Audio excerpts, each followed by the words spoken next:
नमस्कार मित्रांनो, जर मुख्यमंत्री माझी लाडकी बहीण योजनेचे हप्ते अचानक बंद झाले असतील तर आजचा हा व्हिडिओ तुमच्यासाठी खूपच महत्त्वाचा आहे, कारण फक्त एक साधा अर्ज करून तुम्ही तुमचे बंद झालेले हप्ते पुन्हा सुरू करू शकता आणि आतापर्यंत पेंडिंग असलेले सर्व पैसेही सहज मिळवू शकता।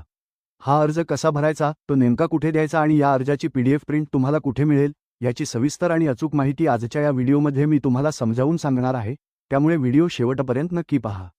ज्या महिलांना लाडकी बहीण योजनेअंतर्गत हप्ते मिळत नाहीये अशा महिलांनी हा विनंती अर्ज व्यवस्थित भरून जर दिलात तर 100% तुमचे हप्ते सुरू होतील।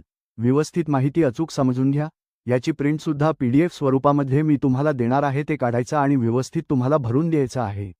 प्रति तालुका महिला व बाल विकास अधिकारी साहेब, तालुका आणि जिल्हा व्यवस्थित माहिती या ठिकाणी भरा। विषयामध्ये समजून घ्या, मुख्यमंत्री माझी लाडकी बहीण योजनेचा रद्द झालेला DBT लाभ दुरुस्त करून पुन्हा सुरू करण्यात यावाबाबत असा उल्लेख या ठिकाणी करण्यात आलेला आहे। पूर्वी तुम्हाला हप्ते काही मिळत होते किंवा विनाकारण हप्ते बंद झालेत अशा महिलांनी परत या ठिकाणी अर्ज करू शकता आणि हप्ते सहज मिळवू शकता। मी खाली सही करणारी अर्जदार मुख्यमंत्री माझी लाडकी बहीण योजनेची लाभार्थी असून माझा या योजनेअंतर्गत मिळणारा लाभ नोव्हेंबर 2025 पासून बंद करण्यात आलेला आहे। ज्या महिलांना ज्या महिन्यापासून मिळत नाहीये त्या महिन्याचा उल्लेख या ठिकाणी करा। जो नोव्हेंबर महिना या ठिकाणी देण्यात आलेला आहे त्या नोव्हेंबर महिन्यावरती टिक करायचा आहे आणि त्या ठिकाणी तुम्हाला ज्या महिन्यापासून मिळालेला नाही त्या महिन्याचा उल्लेख त्याखाली करायचा आहे। त्यानंतर बघा पुढे सांगण्यात आलेली माहिती मी सत्यप्रतिज्ञेवर नमूद करते की KYC म्हणजेच eKYC प्रक्रियेदरम्यान संबंधित सेवा केंद्राच्या चुकीमुळे माझ्या eKYC मध्ये त्रुटी झाल्याने माझा लाभ थांबवण्यात आला आहे। माझ्या कुटुंबामध्ये कोणतेही व्यक्ती शासकीय नोकरीत कार्यरत नाही। माझ्या कुटुंबाकडे 4 चाकी वाहने नाही, तसेच आमचे वार्षिक उत्पन्न 2,50,000 पेक्षा कमी आहे, त्यामुळे मी सदर योजनेसाठी पूर्णपणे पात्र आहे असा उल्लेख यामध्ये करण्यात आलेला आहे। तरी माझ्या आधार कार्डची पुन्हा तपासणी करून झालेली चूक दुरुस्त करण्यात यावी व मुख्यमंत्री माझी लाडकी बहीण योजनेचा लाभ मला पुन्हा सुरू करण्यात यावा असा उल्लेख करण्यात आलेला आहे, म्हणजे पुन्हा मला सुरू करून द्यावा ही नम्र विनंती। आपण योग्य ती कारवाई करून मला न्याय द्यावा ही नम्र विनंती। आता आपली विश्वासूमध्ये अर्जदारांचा व्यवस्थित नाव आधार कार्डप्रमाणे भरा।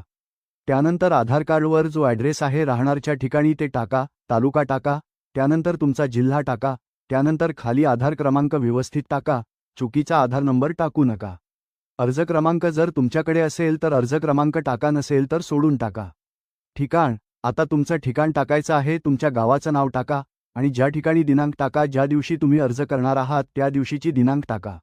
मोबाईल क्रमांक अचूक टाका। त्यानंतर बघा सोबत कागदपत्रे आता काय काय जोडायचे आहेत।